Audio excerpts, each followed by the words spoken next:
John, thank you. Let's bring in Florida Republican Congressman Mike Waltz. He serves on the House Armed Services Committee.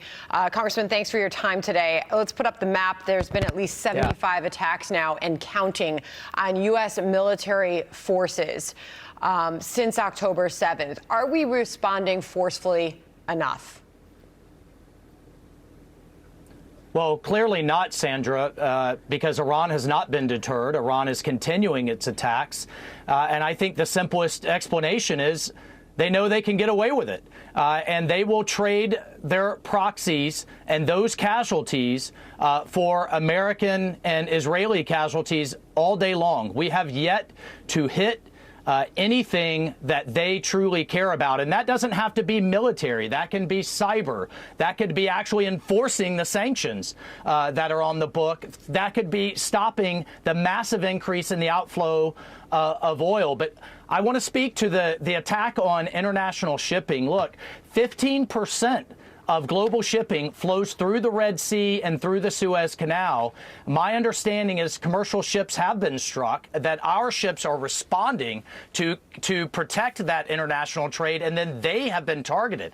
Sandra, I don't know what it's going to take. Is it going to take a catastrophic attack on one of our ships? Is it going to take American dead on one of our bases in Iraq for this administration to actually take action that is going to stop Iran? And no matter what you think of them politically, it is a fact that the Middle East was better off after President Trump.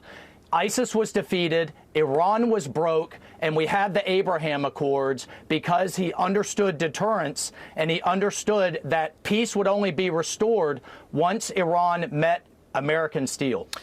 Congressman, Israel and Hamas have engaged in some of the fiercest fighting of this war so far. We saw the escalation over the weekend. Secretary Austin weighed in and said this on the risks of strategic defeat in Gaza. Listen. In this kind of a fight, the center of gravity is the civilian population.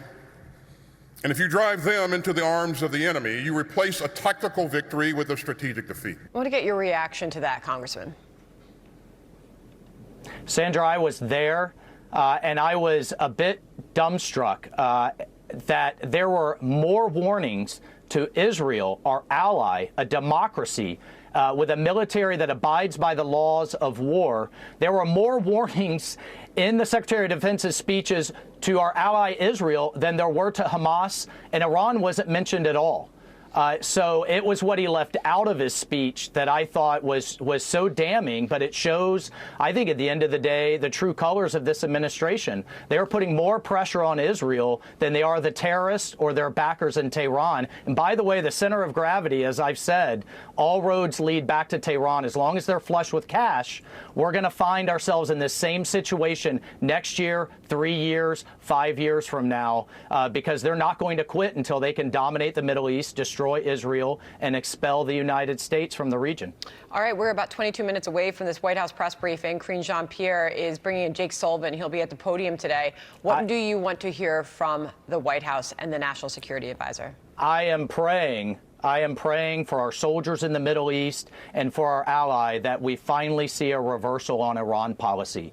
Enforce the sanctions. The House of Representatives have put bills on the table at the Senate's feet to sanction the ports, the shipping, the banks, and others that will dry up the regime's buckets of cash that they now have in the last 2 years to fund terrorism all over the world. That's what we have got to see. That's how we can best help Israel. And by the way, where are the American hostages?